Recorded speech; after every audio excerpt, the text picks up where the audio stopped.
Hello class ninth. देखिए भाई, motion chapter हम पढ़ रहे थे, इसमें मैक्सिमम पोर्शन हो गया था। हमें बस दो तीन चीज़ें इसमें करनी है। एक तो करना है कि derivation of equation of motion, तीनों इक्वेशन ऑफ मोशन को हमें डेराइव करना है। देखिए मैं बता दे रहा हूँ चैप्टर में ही कि कहाँ तक हो गया था और कहाँ से हमें करना है, ठीक है ना। ये सारी चीज़ें हो गई थी।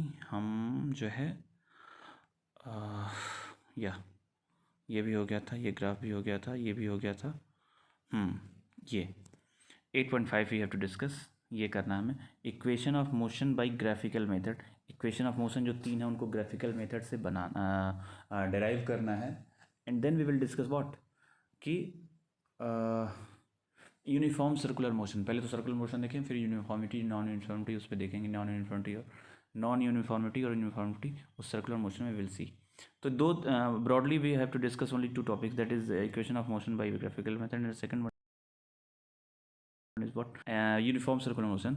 After that this chapter will be finished और फिर नेक्स्ट चैप्टर में स्टार्ट करेंगे। तो ये मतलब मैं बताना, इसलिए मैं अपनी बताऊंगा अभी। तो पहले इसको कर लेते हैं, equation of motion by graphical method से हम डिराइव आज करेंगे आज की वीडियो में। कल की वीडियो में यूनिफॉर्म सर्कुलर मोशन और कुछ एक्सरसाइज के क्वेश्चन, देन उसके नेक्स्ट वीडियो में कुछ जो बचा होगा एक्सरसाइज क्वेश्चन उसको फिनिश करेंगे। Then will discuss what next chapter जो भी होगा, ठीक है ना। Probably will start chemistry in the next session, मतलब जब भी नेक्स्ट होगा, ठीक है ना। सी इसको ये जो इस आपकी बुक में दे रखा है, इसको मैं अपनी वही चीज़ें मैं बताऊंगा लेकिन अपने तरीके से बता रहा हूँ। देखिए चलिए चैप्टर के शुरू में चले चलते हैं, वहाँ थोड़ी स्पेस मिल जाएगी हमें। देखिए अब देखते हैं, यहाँ ग्राफ हो रहा थोड़ा बन जाएगा। देखिए इक्वेशन ऑफ मोशन पहले मैं तीनों लिख दूँ।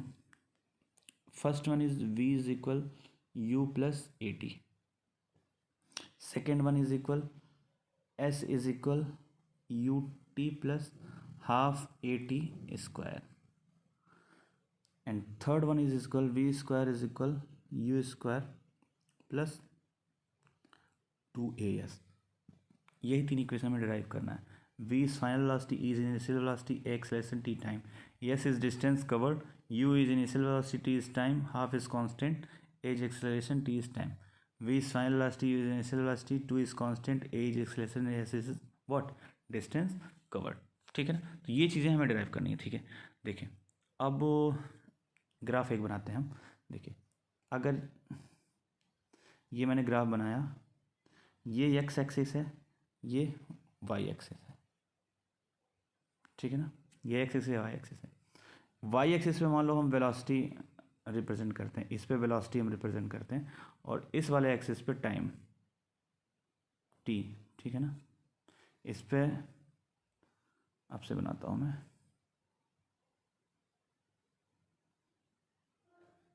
इस पे y एक्सिस पे वेलोसिटी और इस पे x एक्सिस पे टाइम। तो ये इनिशियल पॉइंट है। इनिशियल पॉइंट पे मान लो किसी ऑब्जेक्ट का वेलोसिटी u है, इनिशियल वेलोसिटी की कोई u है, और मान लो यहाँ तक आके t टाइम, इस पे टाइम है, तो t टाइम ट्रेवल करने के बाद उसकी वेलोसिटी यहाँ u से बढ़कर कुछ यहाँ मतलब बढ़ती है, तो v हो जाती है, बढ़ के y एक्सिस पे ही बढ़ के v हो जाती है, ठीक है ना।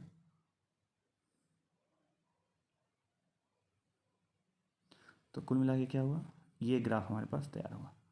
Initial velocity is u, final velocity is v, and what after what time t। पहला इक्वेशन हम डिराइव करते हैं। देखिए हमें पता है कि acceleration is equal change in velocity by time. Change in velocity by time is acceleration. Acceleration को रिप्रेजेंट किससे करते हैं, a। चेंज इन वेलोसिटी यहाँ देखिए कितना है, फाइनल हुआ v और शुरू में था u। चेंज कितना हुआ, जैसे 3 था 5 हुआ, तो चेंज कितना हुआ, 5 माइनस 3 करते हैं तो 2 का। तो उसी तरह फाइनल हुआ v, इनिशियल है u, तो चेंज कितना हुआ, v माइनस u। तो a is equal v minus u, और बाई टाइम है तो t। देखिए acceleration is equal v minus u by t होगा, change in velocity by time. T time में हुआ था, इस तरह का ग्राफ था, यहाँ u था, कुछ दूर जाके यहाँ ये v हो गया था, तो चेंज इन वेलोसिटी क्या हुआ था, ये v माइनस यू हो गया था, चेंज इन वेलोसिटी। हाँ अब भाई ये टाइम कितना लगा था यहाँ से यहाँ तक t, तो वही एक्सेलरेशन को रिप्रेजेंट करते हैं किससे, a। A is equal change in velocity is equal v minus you by T. तो यहाँ से लिखेंगे v minus you is equal, इसको ट्रांसफर करेंगे तो 80 हो जाएगा, v minus you is equal 80। तो इसको क्या लिख सकते हैं, v इज इक्वल u को इधर ट्रांसफर करेंगे तो u प्लस 80। ये पहला इक्वेशन ड्राइव हो गया हमारा उसी ग्राफ से। ग्राफ क्या था, ये था।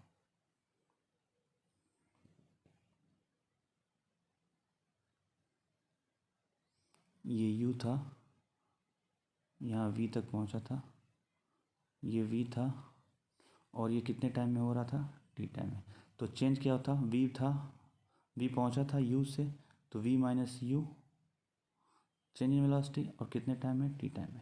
दूसरा इक्वेशन क्या है, अगर इस लाइन के नीचे का एरिया, हम पूरा इसका एरिया निकाल लें तो हमें डिस्टेंस कवर्ड मिलता है, ठीक है ना। तो डिस्टेंस कवर्ड को किससे रिप्रेजेंट करते हैं, s से। और इसका पूरे का एरिया निकालना, तो एक ट्रायंगल बन रहा है और एक रेक्टेंगल बन रहा है। तो इस रेक्टेंगल का जब, तो हम क्या करेंगे क्या कि हम दोनों का एरिया रेक्टेंगल और ट्रायंगल का, या ट्रायंगल और रेक्टेंगल का एरिया अलग अलग निकाल के ऐड कर देंगे, तो डिस्टेंस कवर्ड निकल जाएगी, क्योंकि टोटल का एरिया तब निकल जाएगा पूरे का, है ना।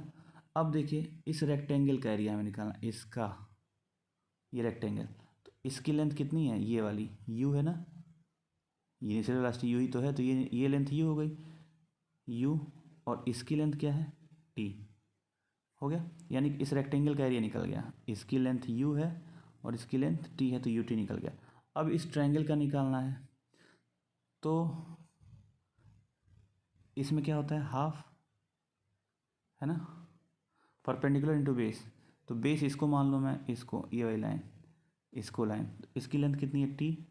टी क्यों, क्योंकि ये टी है तो ये भी टी होगा, ये टी है तो ये भी टी होगा, ठीक है ना। ये अब प्लस ये हाइट इसको मानते हैं, इस वाली लेंथ को, तो ये वाली लेंथ कितनी होगी, v माइनस ई होगी। क्यों, क्योंकि टोटल v है और नीचे वाला u है, तो ये जो बचा हुआ परपेंडिकुलर ट्रायंगल में, परपेंडिकुलर जो बचा हुआ इसकी लेंथ क्या होगी, v माइनस यू।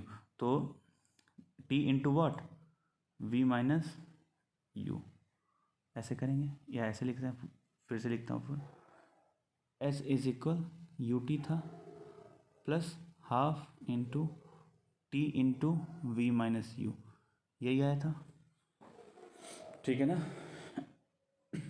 अब इस v माइनस यू की जगह हम क्या लिख सकते हैं, ए टी, क्योंकि फर्स्ट इक्वेशन ऑफ मोशन क्या था, v is equal you plus a T, ठीक है ना।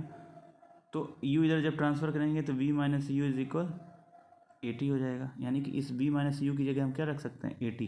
कहाँ से, equation of motion, first equation of motion से, ठीक है ना। तो रखिए, तो आएगा s is equal u t plus, ये t है, ये प्लस है, प्लस हाफ t, और v माइनस यू की जगह क्या हम रखेंगे, A T into A T. तो क्या आएगा, s इज